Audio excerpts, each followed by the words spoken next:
नमस्ते। कैसे हैं आप? पहचाना मुझे? आप कहेंगे ये तो वही हैं जो कहानी लेकर आती हैं। और कभी-कभी आप ये भी सोचते होंगे कि हम कहानी सुने या कक्षा में पढ़ें तो चार दीवारी के बीच में ही रहकर क्यों पढ़ें? क्यों ना खुली हवा में जाएं, हरी भरी धरती का मजा लें? इमेजिन कर पा रहे हो? कल्पना कर पा रहे हो? ये चित्र देखो तो कितना सुंदर चित्र है, हरी भरी वसुंधरा। और इस चित्र में आपको क्या दिखाई दे रहा है?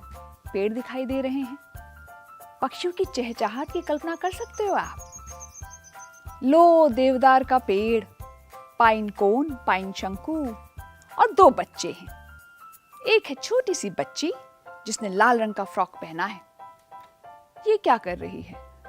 पेड़ को गले लगा रही है। अब मुझे कई बार ये लगता है कि जब हम ऐसी हरी भरी दुनिया में जाते हैं और पेड़ों पर पक्षियों को देखते हैं तो ये पक्षी आपस में क्या बात करते होंगे? क्यों भाई, आज नाश्ता तो अच्छा हो गया, दोपहर में क्या खाएंगे? सोच कर देखिए ये पक्षी आपस में क्या बात करते होंगे।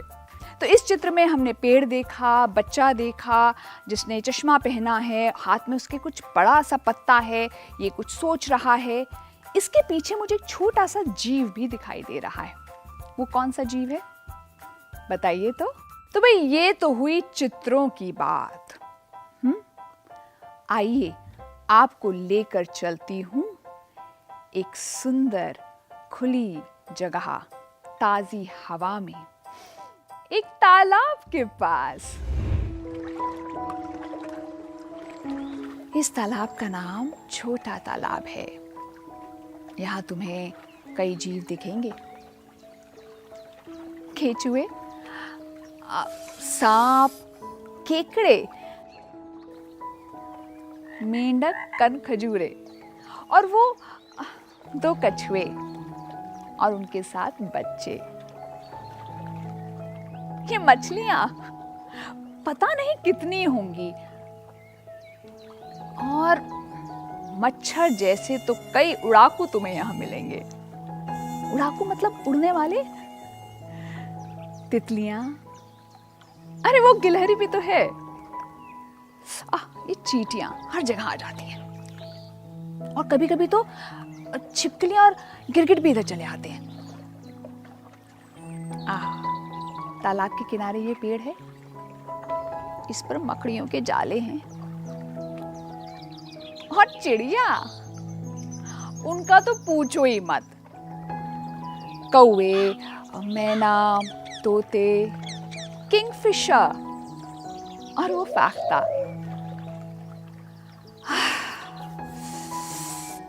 आजकल सर्दियों के दिन हैं, मैं रोज इस तालाब को देखने आती हूँ।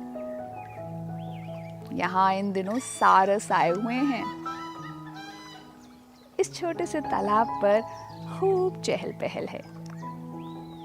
थोड़े दिनों बाद सारस चले जाएंगे और तब इस तालाब को इन सब की कितनी याद आएगी।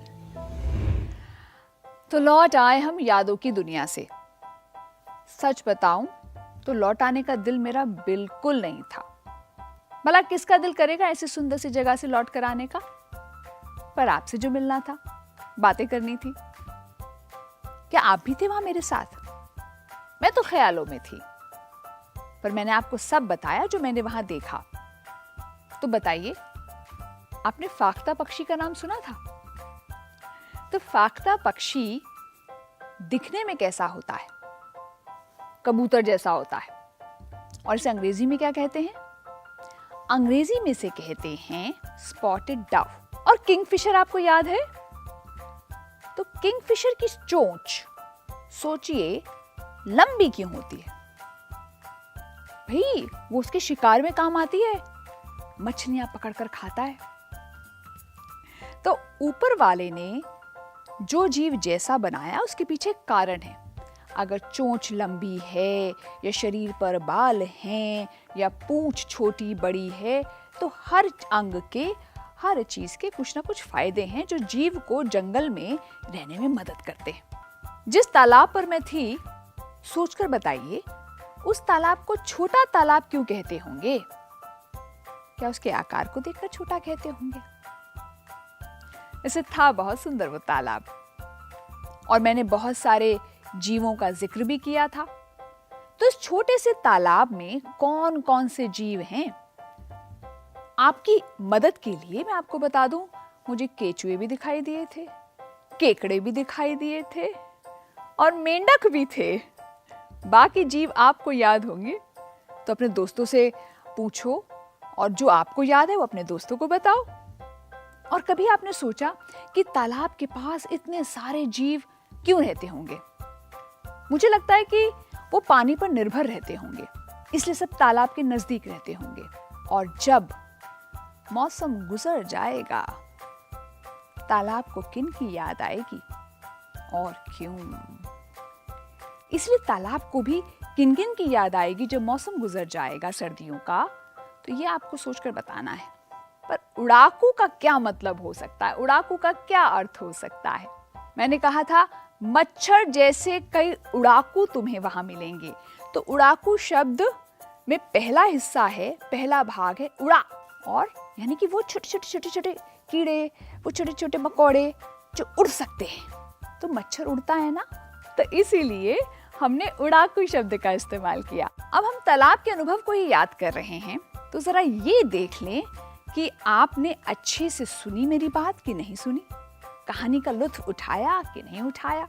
और फिर अगले दिन आकर कक्षा में अपने सभी सहपाठियों को और अपनी अध्यापिका को बताइए। और आप सभी लोग फूलों की तरह मुस्कुराते रहिए, खिले रहिए और अच्छे अच्छे से पढ़ते रहिए। और मुझे दोबारा मिलिए, मैं मिलूंगी आपसे एक और कहानी के साथ और मजे मजे के खेल के साथ। तब तक अपना ख्याल रखिए। नमस्ते।